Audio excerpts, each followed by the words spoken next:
और अब अगली खबर का रुख करेंगे। 7वें चरण की वोटिंग से पहले पीएम मोदी धुआंधार प्रचार कर रहे हैं। कोलकाता में पीएम मोदी ने देर शाम को रोड शो किया। पीएम के रोड शो में भारी भीड़ उमड़ी। लोगों ने मोदी मोदी के नारे भी लगाए। लोकसभा चुनाव के आखिरी चरण में सभी दलों ने पूरी ताकत लगा दी। ममता के गढ़ बंगाल को ढहाने के लिए खुद पीएम मोदी चुनावी मैदान में लगातार जनसभा और रोड शो कर रहे हैं। 7वें चरण में पश्चिम बंगाल की 9 सीटों पर चुनाव है, इसलिए पीएम मोदी कोई कसर नहीं छोड़ रहे।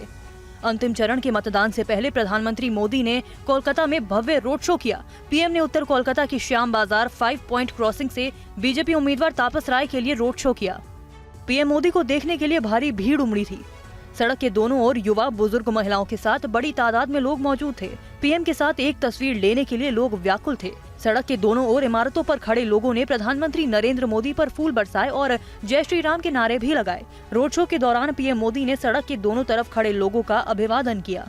रोड शो से पहले पीएम मोदी ने नेताजी सुभाष चंद्र बोस की प्रतिमा पर माल्यार्पण किया और बाग बाजार के प्रसिद्ध मां शारदा के अंतिम निवास वाले घर मायर बाड़ी में पूजा अर्चना की।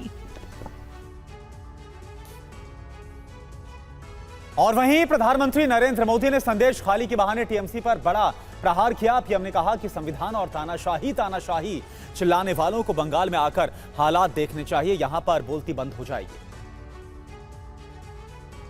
साथियों, यहां संदेश खाली जैसी शर्मनाक वारदातें आम है, जहां पहले बहनों बेटियों के साथ अत्याचार किया जाता है और फिर शाहजहां शेख जैसे पापियों को बचाने के लिए गंदे खेल खेले जाते हैं। जो टीएमसी सरकार लॉ एंड ऑर्डर जैसा बेसिक काम नहीं कर सकती, उसे सजा देना जरूरी है। टीएमसी की पॉलिटिक्स रक्ता कटो पॉलिटिक्स है। टीएमसी करप्ट इकोसिस्टम को आगे बढ़ाती है। टीएमसी की सारी पॉलिटिक्स वोट बैंक के लिए है।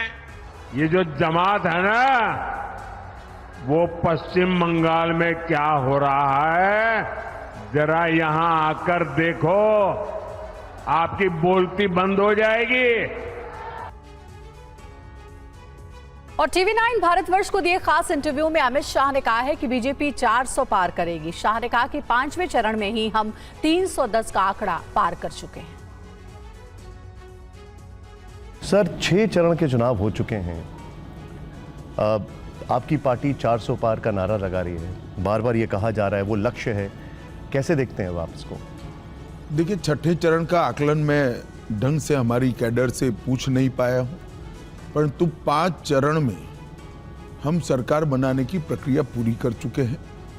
भारतीय जनता पार्टी और एनडीए 5 चरण में 310 को पार कर चुके हैं। तो जो आपने शुरुआत में कहा कि अंतिम चरण इधर उधर होता है तो बाकी के बिगड़ न जाए, वो स्टेज निकल चुका है। अब कुछ बिगड़ना करना है नहीं।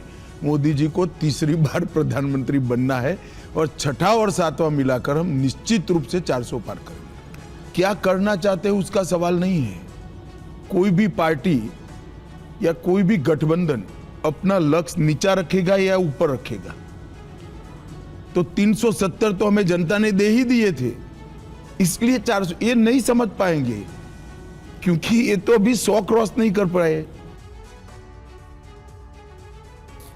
टीवी9 भारतवर्ष से खास बातचीत में अमित शाह ने कहा कि जब तक बीजेपी का एक भी सांसद संसद में है, हम आरक्षण को हाथ नहीं लगाने देंगे। आरक्षण पर उन्होंने और क्या कहा, यह भी आपको सुनाते हैं। बड़ा सवाल जो अब सबके सामने रखा जा रहा है वो ये है कि जैसे ही 400 पार हुआ उसके बाद ये लोग संविधान बदल देंगे, ये चीजें बदल देंगे। कांग्रेस बार बार कह रही है, आप लोगों के ऊपर आरोप लगा रही है। उनके पास कोई एजेंडा नहीं है।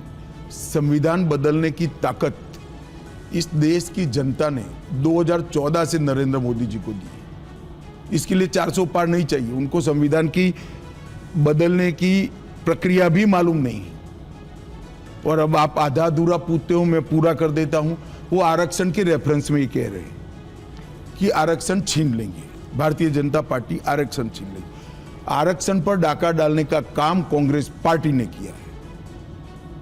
हम पर तो आरोप लगा है, इन्होंने तो कर चुके हैं कर्नाटक और हैदराबाद में, और ममता बनर्जी ने बंगाल में मुसलमानों को आरक्षण देकर पिछड़ा समाज के आरक्षण पर, एससी के आरक्षण पर, एसटी के आरक्षण पर डाका डालने का काम किया है।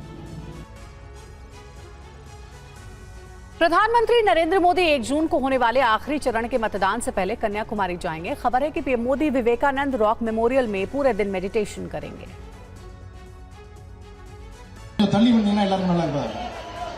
सूत्रों से मिली जानकारी के मुताबिक पीएम मोदी 30 मई की रात कन्याकुमारी पहुंचेंगे और अगले दिन यानी 31 मई को वे विवेकानंद रॉक मेमोरियल जाएंगे। पीएम मोदी 31 मई को पूरे दिन रॉक मेमोरियल पर ध्यान कर सकते हैं।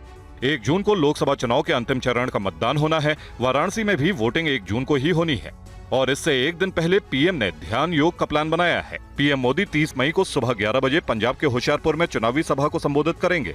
उसके बाद उनका तमिलनाडु जाने का कार्यक्रम है, जहां वे रात्रि विश्राम करेंगे। पीएम के आधिकारिक कार्यक्रम में 31 मई और 1 जून का कार्यक्रम अभी जारी नहीं किया गया है, लेकिन सूत्रों के हवाले से जो खबर आ रही है उसके मुताबिक पीएम मोदी 1 जून को मतदान से पहले ध्यान योग करेंगे।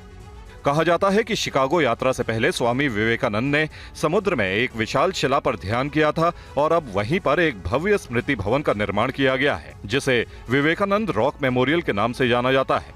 गौरतलब है कि 2019 लोकसभा चुनाव के अंतिम चरण के मतदान के समय पीएम मोदी केदारनाथ गए थे, जहां उन्होंने रुद्र गुफा में ध्यान किया था। और चलिए अब आपको 2 तस्वीरें दिखाते हैं। पहली तस्वीर साल 2019 की है, जब प्रधानमंत्री ने केदारनाथ में ध्यान किया था और अब वो 31 मई को कन्याकुमारी के विवेकानंद रॉक मेमोरियल में ध्यान करने वाले हैं। ये वही जगह है जहां पर विवेकानंद ने शिकागो दौरे से पहले ध्यान लगाया था।